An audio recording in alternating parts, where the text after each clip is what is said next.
लग्नाची कथा भाग 41. पहाटे पहाटे फोनच्या आवाजाने ती खडबडून जागी झाली. तिने हळूच त्याच्या मिठीतून स्वतःला सोडवत मोबाईल पाहिला तर सुदानचा फोन होता. फोन कानाला लावेपर्यंत वाजून वाजून पुन्हा बंद झाला. तिची नजर विहानच्या चेहऱ्यावर पडली. झोपेतही त्याच्या चेहऱ्यावर छोटीशी स्माईल दिसत होती. तिने हळूच त्याच्यावर झुकून त्याच्या कपाळावर अलगद ओठ टेकवले. तेवढ्यात पुन्हा तिच्या हातातला मोबाईल वाजला. हॅलो, बोला ना आई, ती आळसावलेल्या आवाजात म्हणाली. तिच्या डोळ्यावर अजूनही झोपच होती. त्यानंतर त्या पलीकडून जे काही बोलल्या ते ऐकून ती स्तब्ध झाली. तिच्या हातून फोन गळून खाली पडला. डोळ्यावरची झोपच उडाली. तिने पुन्हा गडबडीत फोन उचलून कानाला लावला. हॅलो आकांक्षा, मी काय बोलले ते ऐकतेस ना? हा बोला, ती आवंडा गिळत म्हणाली. त्या पण तिकडून रडवेल्या आवाजात बोलत होत्या. आकांक्षाच्या पण डोळ्यात अश्रू जमा झाले. फोन बंद झाला तशा तिच्या डोळ्यातून अश्रुधारा वाहू लागल्या. भाग 40 वरून आता पुढे. आकांक्षाची नजर झोपलेल्या विहानच्या चेहऱ्यावर पडली. तिच्या डोळ्यातून अजूनही अश्रू वाहत होते. कृष्णा, आता मी याला कसं सांगून घरी घेऊन जाऊ? आधीच आजींच्या बाबतीत हा किती हळवा आहे. त्याला जर आजी आता या जगात राहिल्या नाहीत हे समजलं तर? तिच्या काळजात कालवाकालव झाली. डोळ्यातून घळाघळा अश्रू वाहू लागले.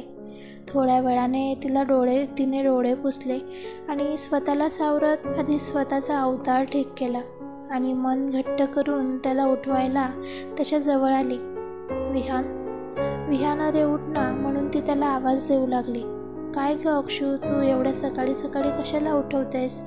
आत्ता कुठं ऑफिसला जायचं आहे? झोपू दे ना मला. आणि ये तू पण माझ्या कुशीत झोप. त्याने डोळे मिटूनच तिला जवळ ओढून घेतलं. ती त्याच्या छातीवर पडली. त्याने दोन्ही हातांनी तिला पकडून ठेवलं होतं. ती केविलवाण्या आवाजात म्हणाली. तसं त्याने डोळे किलकिले करून तिच्याकडे पाहिलं.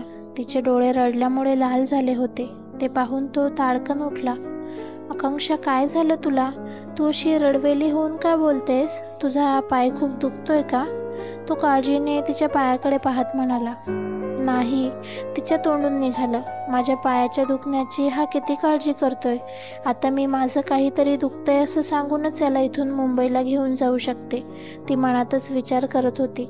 मग अशी का रडवेली झालीस? तो पुन्हा काळजीने म्हणाला. पाय नाही, अरे माझं पोट खूप दुखतंय.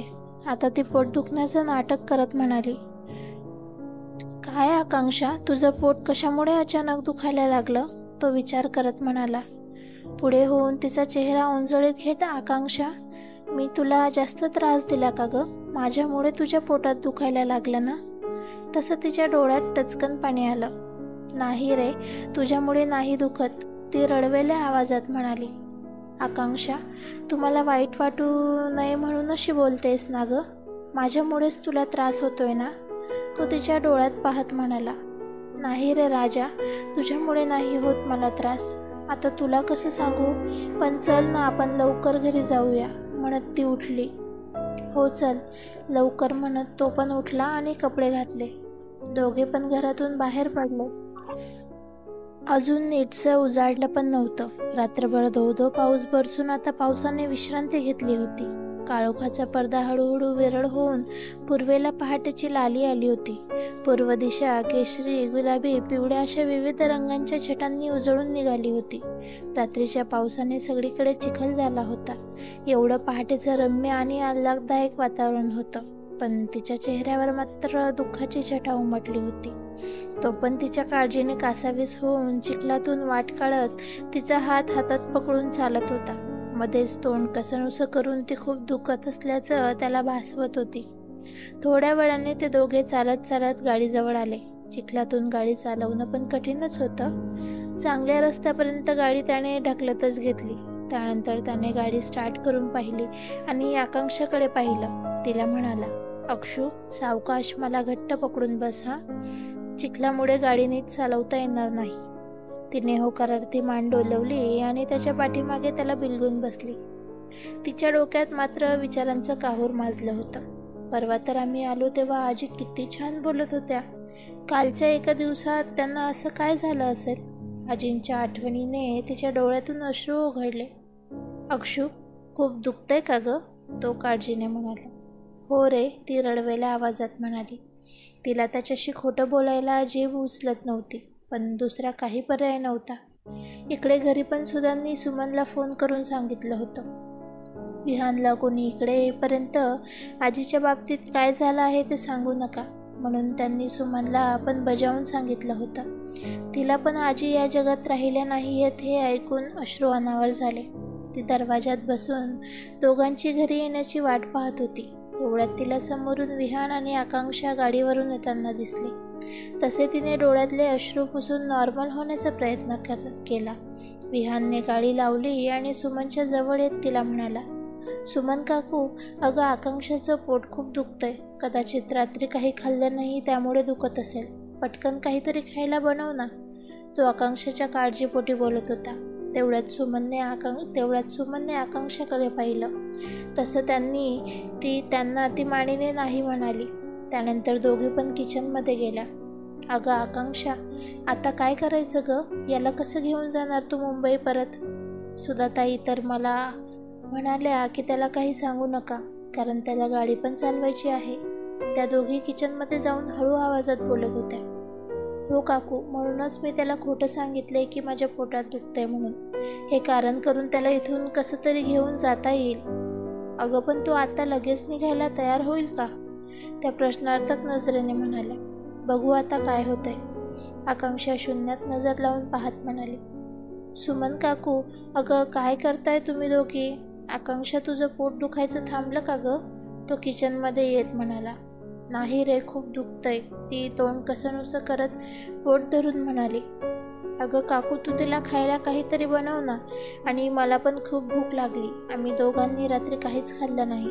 तो सुमनकडे पाहत म्हणाला. आकांक्षा मात्र सुमनकडे केविलमान्या नजरेने पाहत होती.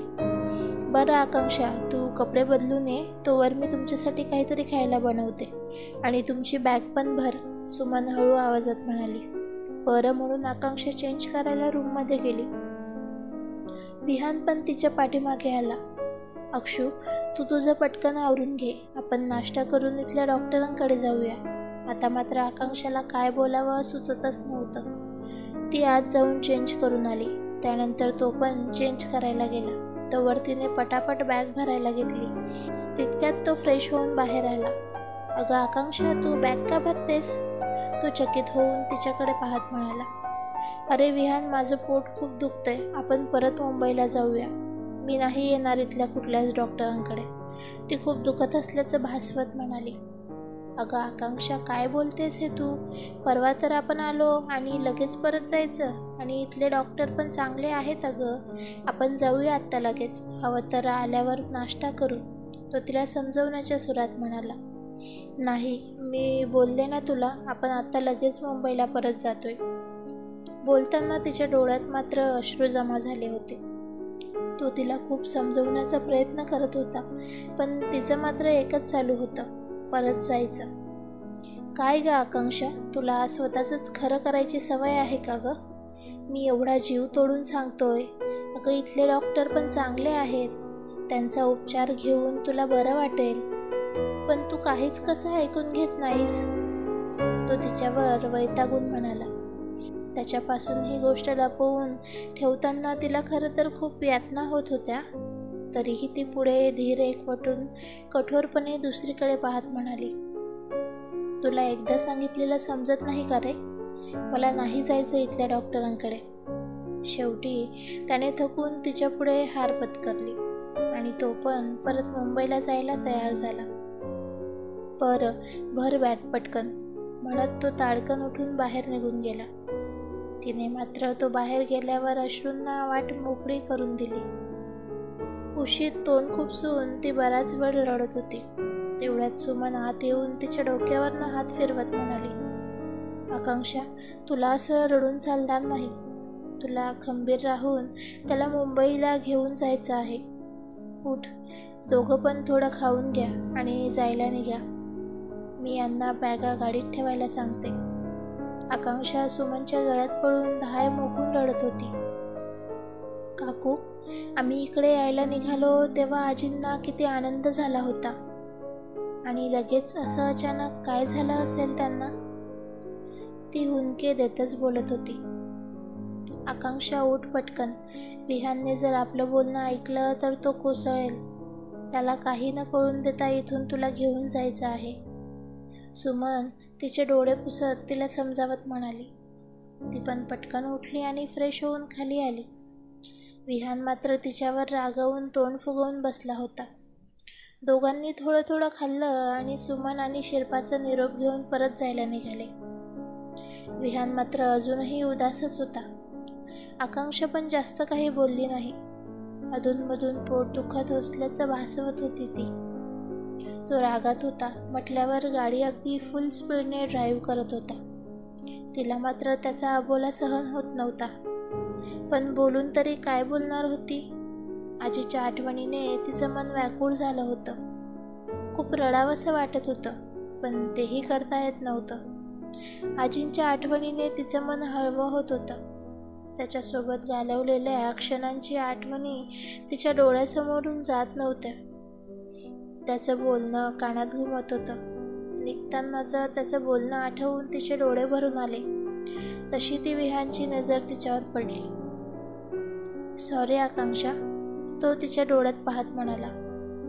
का? म्हणजे तू मला सॉरी बोलतोयस? ती त्याच्याकडे पाहून प्रश्नार्थक नजरेने म्हणाली. अगं, मी स्वतःचाच विचार करतोय, पण तू हे मुद्दाम नाही करत आहे हे मला समजलंच नाही. तुझ्या पोटात खूप दुखतंय का गं? अशा वेळी तुला समजून घ्यायचं सोडून मी तुझ्यावर रागवलो.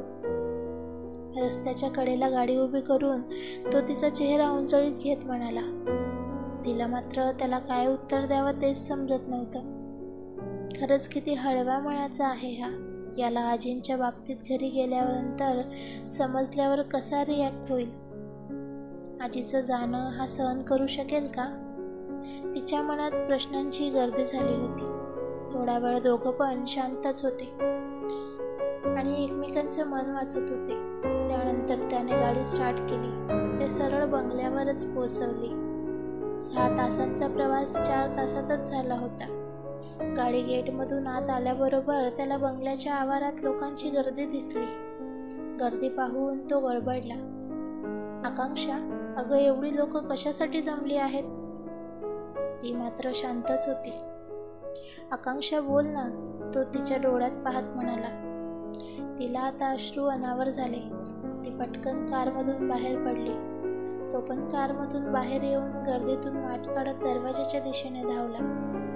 त्याच्या मनात अनेक प्रश्नांचं वादळ उठलं होतं. काय झालं म्हणून कोणाला विचारणार, तरी तो आपल्या विचारांच्या भानावतच दरवाजापर्यंत जाऊन पोहोचला. समोर आजीला निश्चित अवघड होऊन बसलेला पाहून तो काय समजायचं ते समजून गेला. आत्या, आई, काकूचा आक्रोश ऐकून त्याचं काळीच फाटलं. रामराव आणि दादासाहेब पण अश्रू ढाळत बाजूलाच बसले होते. ते दृश्य पाहून त्याच्या पायाखालचं अवसान गळून गेलं. तो शून्यात नजर लावून त्याच जागेवर स्तब्ध होऊन तिथेच हातपाय गाळून बसला. तनू पण एका बाजूला अश्रू ढाळत बसली होती. आकांक्षा तिच्या जवळ जाऊन तिला धीर देऊ लागली. तिच्याही डोळ्यातून अश्रुधारा लागल्या होत्या. विहान आलेला पाहून तेजस त्याला सावरायला पुढे आला. त्याने त्याला तिथून उठवून आजीच्या बाजूला बसवलं. तो आजीच्या निश्चल चेहऱ्याकडे पाहत होता. आजीच्या अचानक जाण्याने त्याला खूप मोठा धक्का बसला होता. थोड्या वेळाने नातेवाईकांनी आजीच्या अंत्यविधीची तयारी केली. विहान मात्र अजूनही तसाच तिथेच शून्यात नजर लावून बसला होता. विहान, अरे उठ, असा हातपाय गाळून बसून कसं चालेल? चल, आपल्याला आजीचा अंत्यविधीसाठी जावं लागेल. तेजस त्याला बोलतं करत होता, पण तो मात्र अजूनही शांतच होता. त्यानंतर तेजस त्याला सर्वांसोबत घेऊन गेला. आजींचे अंत्यविधी झाले. रामराव आणि दादासाहेबांना अश्रू अनावर झाले होते. नातेवाईक त्यांचं सांत्वन करून त्यांना धीर देत होते. संध्याकाळी एक एक करून नातेवाईक निघत होते. आत्या तर पार कोलमडून गेल्या होत्या. त्यांचा नवरा गेल्यापासून आईच्या मायेच्या छत्राखाली त्या या घरात राहत होत्या. सुधा आणि सुषमा त्यांना धीर देत होत्या. हळूहळू एक एक करून नातेवाईक दादासाहेब आणि रामरावांचा निरोप घेऊन निघत होते. आकांक्षाचे बाबा पण रामरावांचा निरोप घेऊन जायला निघाले. तिची आई मात्र आजच्या दिवस इकडेच थांबली होती. विहान अजूनही एकटाच एका बाजूला शांत बसून होता. त्याला आजी या जगात राहिली नाही हा विचारच करवत नव्हता. आजीच्या आठवणी त्याच्या डोळ्यासमोर तरळत होत्या. आजीने मायेने भरवलेलं आठवून त्याच्या डोळ्यातून अश्रू ओघळले. तुम्हाला हा भाग कसा वाटला नक्की सांगा आणि आवडला असेल तर चॅनलला सबस्क्राईब करायला विसरू नका. बघत रहा बिंदास girl Marathi stories. Please like, share and subscribe. Thanks for watching.